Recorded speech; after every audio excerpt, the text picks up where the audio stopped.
The Pantheon Cup gets closer and closer as we close in on the end of the season.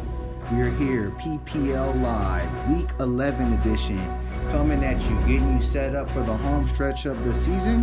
But before we do that, let's recap Week 10 and get you caught up on PPL Live action. Starting with the Argonauts, leaving, no doubt, roaring to 188 points to defeat only for the Bosses 120. Squad, underestimated, keeps pace, winning 108 to 51 as the Skulls can't seem to find their way just yet. The United Players, the Destroyers, keep their season on life support as they defeat the Hapless, appease the gods, 76 to 68. The Mean Machine flexes some strong scoring muscle again, putting up 173 to beat Alpha Conference opponent, the Baby Gas Team, 112. And the Gaff Attack clinches the Omega Conference title and eliminates Patty's Twins from this year's Final Four, 187 to 127. All right, Week 10 is wrapped up, and before we get into Week 11, let's congratulate the league, no doubt, Player of the Week, Christian McCaffrey. McCaffrey was a cat that could not be caged as he ran for 77 yards, caught 61 more, and scored 3 touchdowns on 5 receptions to lead squad underestimated over the newly christened Skulls. Segueing us into our first matchup for Week 11, we have squad underestimated taking on the Baby Gas Team. All right, we just talked about Christian McCaffrey. He had a huge game despite the Carolina Panthers really having nothing else positive coming out of that game. McCaffrey was a positive. He scored all 3 touchdowns for the Panthers and was basically the only real offense that they could sustain that night. It's going to have to continue for squad as they get into the home stretch of the season. They're looking like they're going to get into the Final Four for the first time since the 2010 season. So congratulations to squad underestimated. Looking like they're going to complete that feat. Saquon Barkley had a decent game against the 49ers. Nothing huge because they were actually able to move the ball through the air. But against that Tampa Bay defense, I think Saquon's going to have a huge day. Now, Kirk Cousins and Adam Thielen return to the lineup for squad underestimated. Huge for them as their scoring potential was capped a little bit last week with Andy Dalton in the lineup. Getting Cousins back in there who can sling the ball around, and Thielen, the #1 receiver in the game, or #2 at the moment, is going to pay huge dividends for squad underestimated. Now, some of the other plays like Tyler Lockett and Doug Martin may leave a little bit to be desired, but I mean, Josh Gordon's on a bye this week, so they could do a lot worse. Now, on the Baby Gas Team side, they're completely in the role of spoiler. They could pretty much end squad underestimated's dream of an Alpha Conference title if they're able to pull the win off.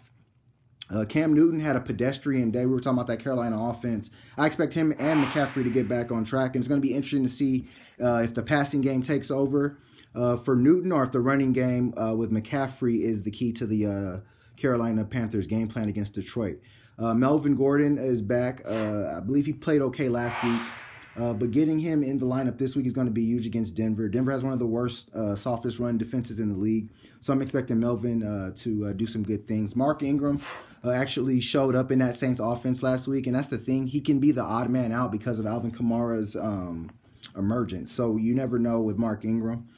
And then we are looking at Robert Woods, who is probably the biggest beneficiary of the Cooper Kupp injury.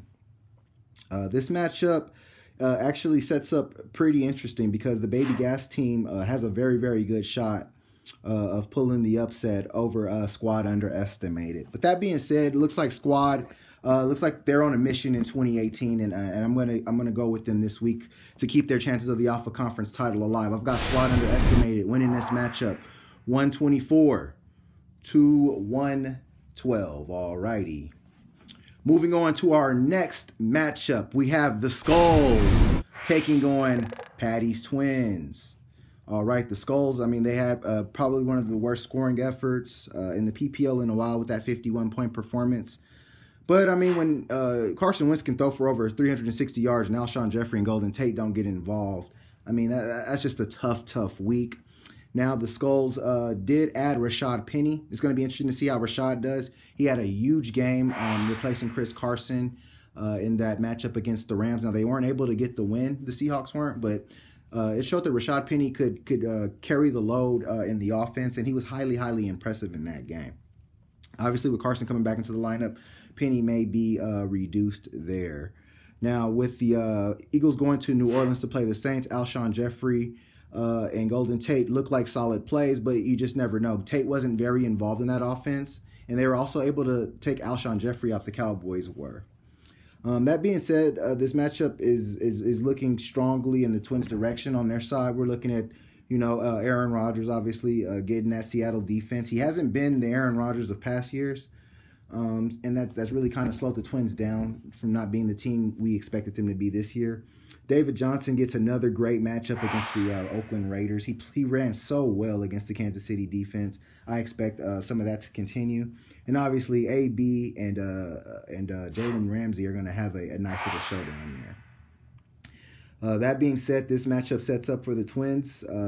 This one's really more about bragging rights. But I'm going to take Patty's Twins. I got Patty's Twins winning this matchup 121 to 100. Alrighty. Moving on to our next matchup in the Alpha Conference. We have the United play as the Destroyers against Only for the Boss. Excuse me, this is actually an interconference matchup between these two teams. Tom Brady obviously is on the bye, so the United players are going to have to figure things out on their side. They don't look like they have a backup quarterback right now, so they'll probably end up hitting the free agency and going after a guy there. Doug Baldwin is probably the best starter that they have in the lineup besides Kerryon Johnson. That's not saying very much. It's really hard to call this matchup just based on the fact that the United players haven't made any moves. And the loss of James White and Tom Brady in the New England defense, obviously they're very New England heavy. Them being on a bye this week is going to hurt. Now, Emmanuel Sanders will come back for them, but it just looks tough with them when the Kansas City Chiefs have such a great matchup offensively against the Rams. Now, we know the boss is going to play the D. We know the boss is going to play the coach.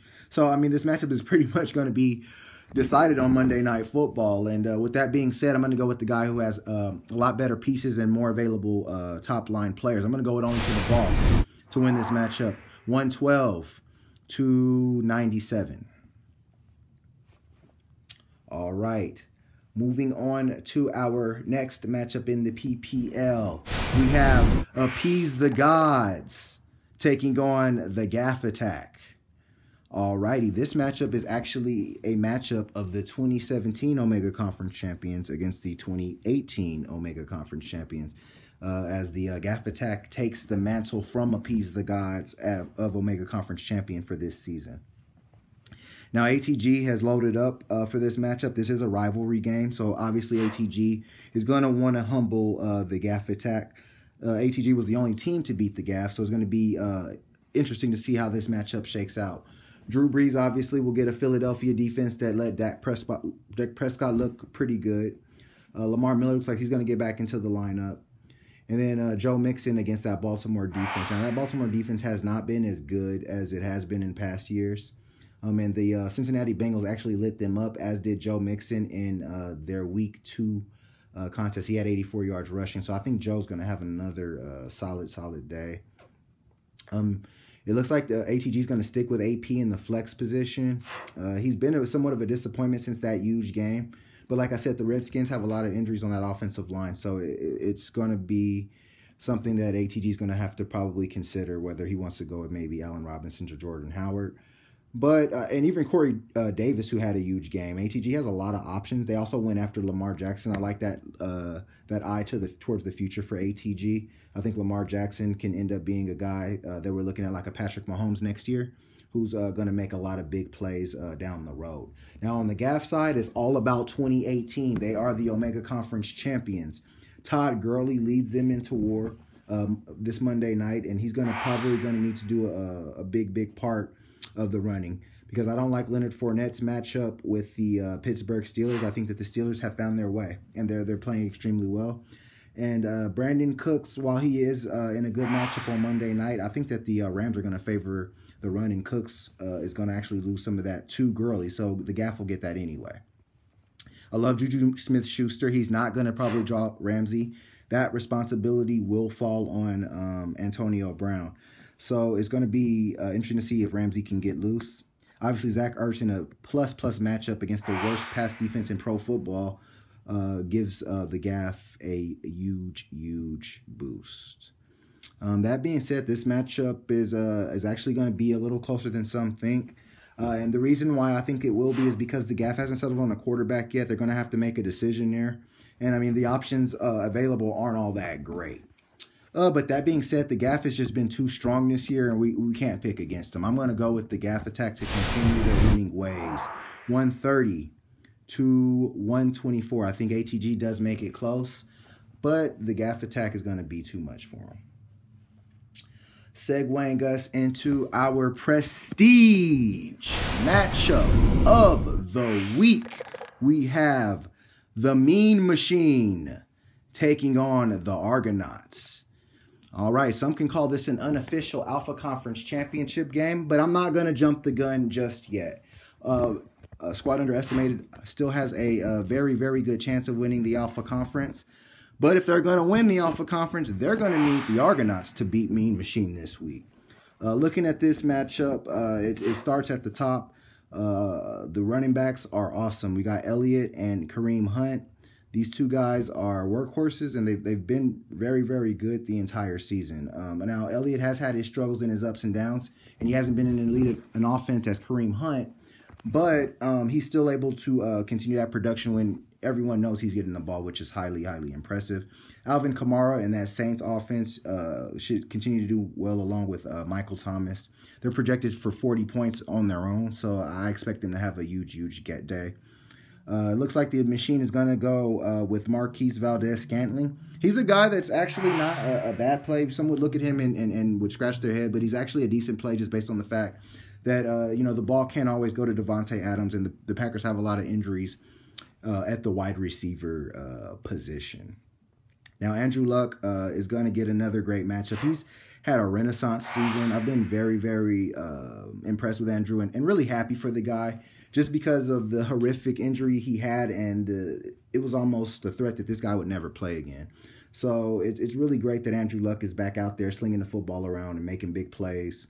And continuing a great career for himself. Now on the Argonauts side, they're gonna come into battle early with the Packers. Aaron Jones had his breakout finally. Everyone's been waiting for this guy to break out, including the Mean Machine, obviously. But I guess the wait was too long for them, as Jones is now an Argonaut. Devontae Adams is the other Packer that will come out first. So this matchup can take shape pretty quickly on Thursday night. We might get a pretty good idea of how it's going to go. Now, when the matchup turns to Sunday, Julio Jones and Ezekiel Elliott will be facing off with each other. That matchup is one of the higher scoring projections of the week. And James Conner will face a tough Jacksonville front. So it's the matchups work both ways in this one. And both teams desperately need a win. Now, this rivalry here basically has been the Alpha Conference altogether. The Argonauts have dominated Alpha for the last few years, and the last team that wasn't the Alpha champions, that wasn't the Argonauts, was the Mean Machine. So they may, want to try to take that title back, but the Argonauts are going to give it a strong defense. But in the end, I think that this is a year for the Mean Machine. We're going to call it. The Mean Machine will win the prestige matchup of the week and possibly clinch a shot at the Alpha Conference title. I got the Mean Machine winning this matchup 141 to 138. All righty, ladies and gents. I hope you guys enjoy PPL Live. I hope you guys are enjoying the season. Week 11 is upon us. We're almost there for the Final Four. So good luck to everyone. Enjoy the weekend, and may the odds be ever in your favor.